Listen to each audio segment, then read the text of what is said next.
ओम नमः शिवाय। हर हर महादेव। आप सभी प्रसन्न रहें, सुखी रहें, बाबा सदाशिव के चरणों में प्रार्थना करता हूँ।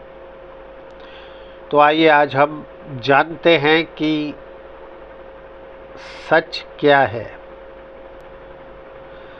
अटल सत्य क्या है, परम सत्य क्या है, या यूँ कहें कि ध्रुव सत्य क्या है। सच जो शब्द है वो है क्या, सच के मायने क्या हैं। आइए आज इस पर हम थोड़ा सा विस्तार से चर्चा करते हैं। आज मनुष्य के पास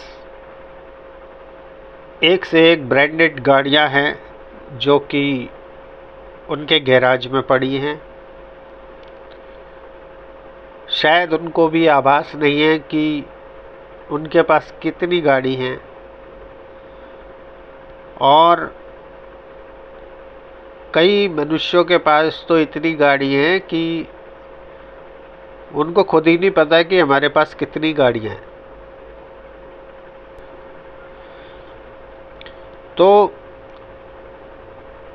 अंबार है गाड़ियों का, उन गाड़ियों का नंबर दूसरी तीसरी का कब आएगा ये उन गाड़ियों को भी नहीं पता। और दूसरी तरफ वही मनुष्य है जो कि व्हील चेयर में बैठकर, उसमें भी पहिए ही है ना, गंतव्य स्थान तक गाड़ी ले जाती है और गंतव्य स्थान तक व्हील चेयर भी ले जा रही है। जो मेरा कहने का आशय है आप समझ पा रहे हैं कि एक तरफ तो गाड़ियों का अंबार है और दूसरी ही तरफ ऐसा समय आता है कि उस गंतव्य स्थान तक जाने के लिए व्हील चेयर पे बैठकर ही एक स्थान से दूसरे स्थान की ओर जाया जाता है। आज मनुष्य के पास में ना जाने ही कितने ही डिजाइनर, कितने ही महंगे कपड़े हैं, और कितने ऐसे कपड़े हैं कि उनका नंबर ही कभी वर्षों में एक बार आता है। और दूसरी तरफ वही मनुष्य जो हॉस्पिटल में दिए हुए कपड़े हैं एक जोड़ी, उनको पहनकर एक किनारे पे अपने इलाज या अपने स्वास्थ्य को कैसे स्वस्थ दिशा की ओर ले जाया जाए, उन कपड़ों को पहनकर भी नहीं क्रोधित होता। आज मनुष्य के पास अकूत दौलत है, कितने ही बैंक खातों में वह दौलत है, उसने मेहनत से कमाई है, और वो अकूत दौलत इसीलिए कमाई कि उससे खुशियाँ और उससे ज़िंदगी की राह सरल हो जाएगी जीने की। परंतु ऐसा अक्सर होता नहीं है। वो दौलत, वो पैसा, वो एसेट्स ज़िंदगी भर कमा रहा है मनुष्य, और जब खुशी का समय आ रहा है तो वो खुशी सोच रहा है कि उस एसेट से और कमाई हुई दौलत से प्राप्त होगा, वो नहीं हो पा रहा है। ये भी सच है। मनुष्य के पास आलीशान बंगला है, कितने ही बड़े बड़े कमरे हैं, उस बंगले के चारों ओर ना जाने कितने बड़े बड़े बगीचे हैं, उद्यान हैं, बड़े बड़े फलों के वृक्ष लगे हुए हैं। और दूसरी तरफ वही मनुष्य अपने रोग के कारण अस्पताल के एक किनारे में किसी बेड पर लेटा हुआ है और अपनी बारी का इंतज़ार कर रहा है कि मैं कब स्वस्थ होऊंगा। जब समय सही है तो मनुष्य के पाँव रुकते नहीं हैं और जेब भरी है तब भी पाँव नहीं रुकते। वो देश विदेश की यात्राएं करता है, उसको बस यही रहता है कि अगली यात्रा मैं कब शुरू करूं, नए पड़ाव, नए दर्शनीय स्थानों को मैं कैसे देखूं। जब ये सही समय होता है वो उस समय सही ये सारे कार्य कर लेता है। लेकिन दूसरी तरफ ये भी सच है कि एक समय ऐसा आता है कि वही मनुष्य दो व्यक्तियों का सहारा लेके एक एक घर की सीढ़ी को बहुत ही एहतियात के रूप पे उतरता है कि कहीं चोट ना लग जाए। जब समय सही है तो मनुष्य भांति भांति अनेक तरह के व्यंजनों को खाता है, खिलाता है। सदैव उसके दिमाग में नाना प्रकार के विविध प्रकार के व्यंजनों के प्रति पिपासा हमेशा रहती है कि मैं इस व्यंजन को कैसे खाऊं, कब खाऊं, कितनी बार खाऊं। और वह खाता भी है जब उसके पास समय होता है, जब अच्छा समय होता है। और जब थोड़ा सा समय बदल जाता है तो वही मनुष्य डॉक्टर के परामर्श के अनुसार बड़े एहतियात के रूप में बहुत ही सोच समझ के 2 गोली सुबह और 2 गोली शाम को रात्रि में सोने से पहले खाना भूलता नहीं। जब समय सही था तो मनुष्य के जो पाँव हैं वो एक स्थान से दूसरे स्थान तक भागते हुए थकते नहीं थे। आज वही मनुष्य हॉस्पिटल में एक प्रयोगशाला से दूसरी प्रयोगशाला की ओर ही भाग रहा है।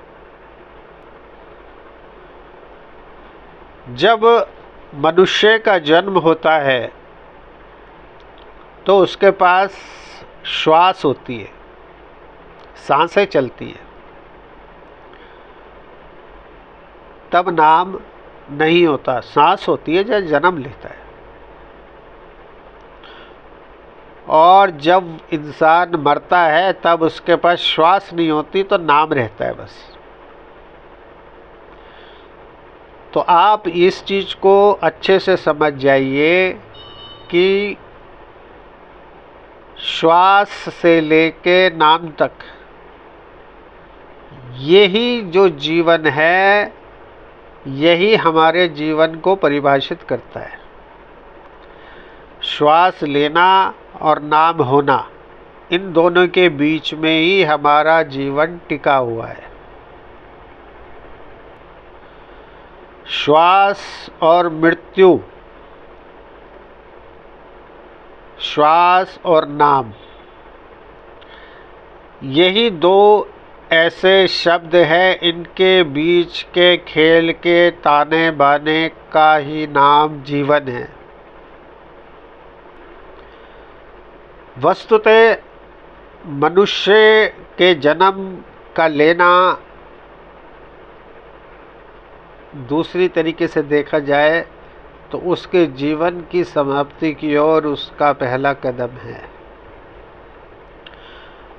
जब जब हम अपना जन्म दिवस मनाते हैं तो हमारे जीवन का समय और ख़त्म होता जा रहा है। वस्तुतः हम मृत्यु की ओर अग्रसित हो रहे हैं। तो परम सत्य जो है वो एक ही है, वो है मृत्यु। अब बात ये आती है कि मृत्यु अगर परम सत्य है तो ये मृत्यु शब्द इतना कड़वा क्यों है?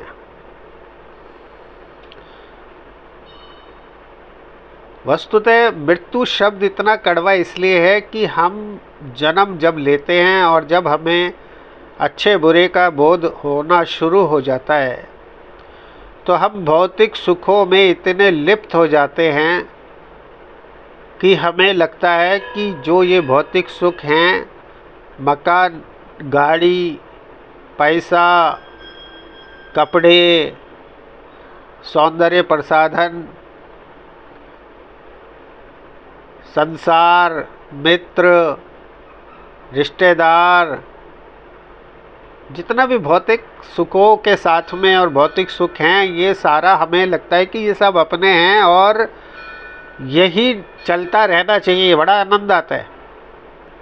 और उसको हम अपनी नसों में बसा लेते हैं कि यही भौतिक सुख जो है यही हमारा जीवन है और ये हमारा हक है, यही जीवन ऐसा ही चले जिंदगी भर।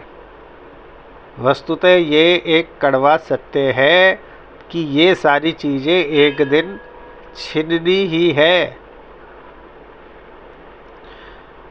सुखी इंसान वही रह पाएगा जो ये समझ जाएगा सबसे पहले कि जो पास है वही पर्याप्त है। संतुष्टि। चाह गई चिंता नशी मनवा बेपरवाह, जिसको कछु न चाहिए वही शहंशाह। जो अपनी चादर में चलेगा, जिसको कुछ अतिरिक्त भाग दौड़ की आवश्यकता नहीं लगती और बहुत शांत है अपने जीवन में और बहुत मर्यादित है, उसके पास जो भी है वो उसी में ही परम सुख को प्राप्त कर रहा है, तो ऐसे इंसानों को आगे चल के कष्ट कम भोगने पड़ते हैं। जो मनुष्य आज पैसा इकट्ठा करने में लगा है कि मैं आगे जाकर इसका उपभोग करूंगा, तो वो आगे जाकर वो समय आता तो है, परंतु जो समय आपने पैसा कमाने में लगा दिया और आपने दिन रात नहीं देखा, भविष्य संबंधी अपने भौतिक सुखों को परिपूर्ण करने के लिए समय गंवा दिया, वही तो आपका गोल्डन पीरियड था।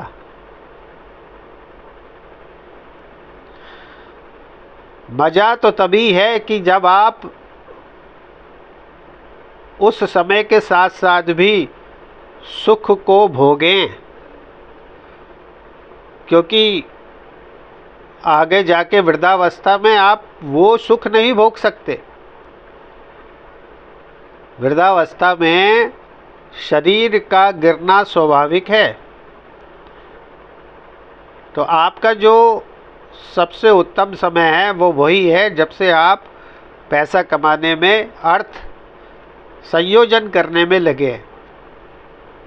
पैसा कमाएं, अच्छे जगह लगाएं, बच्चों की परवरिश में लगाएं, भविष्य के लिए जमा करें, परंतु आज को आप ना खोएं। जिस मनुष्य ने आज को खो के कल की परिकल्पना की है वो आगे जाके बहुत दुख भोगता है। अक्सर ऐसा देखा गया है, क्योंकि उसके बाद वो शरीर इन सब चीज़ों के उपभोग के लिए रह ही नहीं जाता।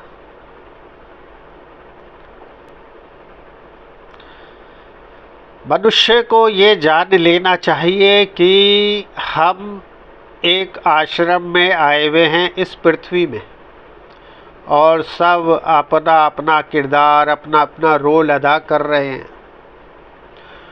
और जो हमारी स्क्रिप्ट है वो ऑलरेडी लिखी जा चुकी है।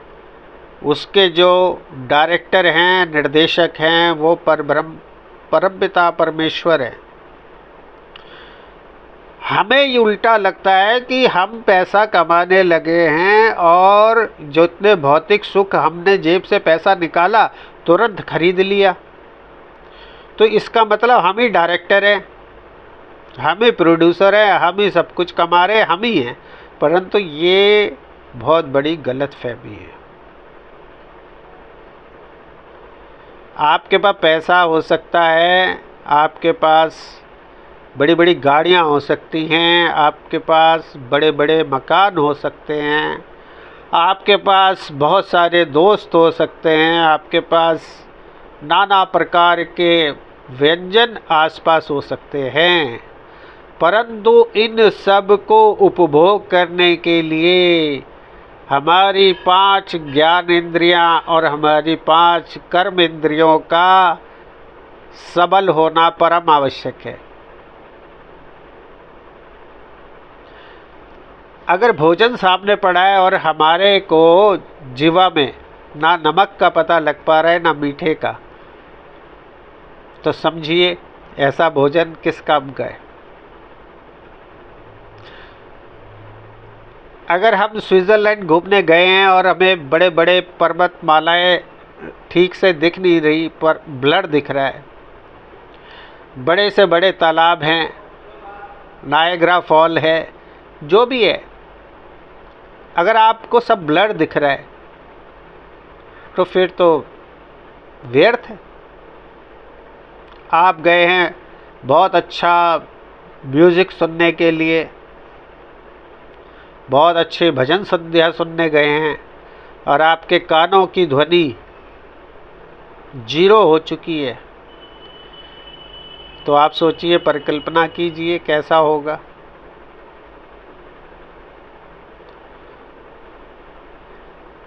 तो इन 5 ज्ञान इंद्रियां और 5 कर्म इंद्रियों को चलाने वाले परमपिता परमेश्वर हैं। मैंने बताया कि डायरेक्टर वही है। हमें डायरेक्टर बनने की आवश्यकता नहीं है, वो सब कुछ दे देते हैं, लेकिन परंतु उनको पता है कि इस आत्मा, हम उनके लिए नाम नहीं है, आत्मा है, हम उनके बच्चे, एक आत्मा है ना, तो वो जानते हैं कि इस आत्मा का अगला जो जन्म है मुझे कहाँ पे करवाना है। अब हमारे पास एक ही ऑप्शन बचा है कि जो हमारे पास गोल्डन पीरियड हमारे साथ चल रहा है, स्वर्णिम समय चल रहा है, उसका अच्छे से उपभोग करें, खुश रहें, दूसरों की भी मदद करें, उनको भी खुश रखें, अपने पे पैसा लगाएं, खूब अच्छा खाएं, लोगों को भी खिलाएं, गरीबों को भी दान दया धर्म ये सब करते चलें। क्योंकि जो हमारा अकाउंट है उसमें जो हमारा जमा हो रहा है ना पुण्य, वो इस गोल्डन पीरियड के साथ होता रहेगा। वृद्धावस्था में जाके दान पुण्य करने का ना समय मिलेगा, ना शरीर होगा, उस समय केवल हमें अपनी ही चिंता रहेगी। तो इसलिए अगर अच्छे से जीवन को बिताना है तो आज से ही अपने जीवन को जीने की जीवन शैली को बदलना होगा। भगवान का स्मरण हमेशा याद रखना होगा, मन में राम राम राम राम राम, कृष्ण कृष्ण कृष्ण कृष्ण, जय सिया राम, जो भी आपने जाप करना है, डर के नहीं कि हम जाप करेंगे या नाम लेंगे तभी भगवान खुश होंगे, नहीं। वो इसलिए क्योंकि हम जो हैं, अगर मनुष्य जन्म के रूप में आए हैं तो भगवान ने हमें भेजा है और वही अगला जन्म देंगे। तो जो हमसे अनजाने में पाप कृत्य हो जाते हैं, चाहे चलते हुए कोई अनजाने में कोई पाँव के नीचे चींटी या कोई छोटा मोटा जीव भी मर गया तो उसके पाप का शमन हो जाता है। आज भी जो अग्निहोत्र है वो रात शाम के समय गायत्री मंत्र से 5 आहुति 11 आहुतियाँ छोटा हवन करते हैं कि सारे दिन में हमसे जो पाप हो गए, उनकी जो मर गए हैं, जो हमारे पाँवों के नीचे या इत्यादि या टायर के नीचे आ गए या अनजाने में, तो उनकी आत्मिक शांति के लिए अहोरात्र वो जो है आहुतियाँ डाली जाती है। तो भगवान की कृतज्ञता ज्ञापन हमें करना ही है। और परम पिता परमेश्वर सर्वज्ञेश्वर हैं, सर्वज्ञ हैं, बहुत ही इतने हृदय उनका इतना शीतल है कि मतलब पूछो नहीं। सदैव हमारे साथ रहते हैं, उनका हमें अनुसरण करना है, उनका नाम लेना है। और जब हम अनुसरण करेंगे उनका, जब उनका नाम लेंगे, उनका नाम भजेंगे मन ही मन, कभी भी कोई ऐसा नहीं है कि कोई विशेष आपने योग समाधि लेनी है, हाथ में माला लेनी है तभी जपेंगे, नहीं, नाम लेना है, उनका नाम जपना है। तो देखिए जो मन के अंदर भय मृत्यु का है वो ऑटोमेटिकली समाप्त हो जाएगा। यम यम चिंत्यते कामम तम तम प्राप्नोति निश्चितम। तो अगर मृत्यु के भय से बचना है तो भगवान के नाम का स्मरण करते रहो। हरे कृष्ण कृष्ण कृष्ण हरे हरे, हरे राम राम राम हरे हरे। आप सभी को मेरा नमस्कार। हर हर महादेव।